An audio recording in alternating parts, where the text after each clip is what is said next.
Спикер Совета Федерации Валентина Матвиенко поделилась рецептом борьбы с демографической катастрофой. Она считает, что россиянам нужно перестать ютиться в квартирах и начать строить по всей стране просторные дома для больших семей. Очень напоминает предложение есть пирожные, когда нет хлеба. Вот у самой Матвиенко целых 2 дома в Серебряном Бару, а ее сынок вообще скупил недвижимости на 12 миллиардов рублей.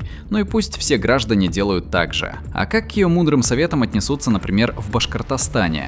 У большинства жителей республики нет денег даже на тесные квартиры. По свежей статистике, в местных новостройках распродается всего 41% жилья. В конце концов, буквально каждый день появляются новые видео из сел Башкортостана с размытыми дорогами, в которых застревают машины. Даже тот, кто может накопить на свой дом за городом, подумает, готов ли он потом пробираться по грязи на своих двоих. Обитателям Барвихи и Серебряного Бара не понять. Кстати, на днях жители одного из сел Башкортостана пожаловались на бездорожье Папе Римскому, а не Матвиенко.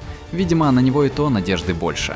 Когда верховная власть настолько оторвана от реальной жизни за пределами столицы, ничем хорошим для нее и для целостности государства это не закончится.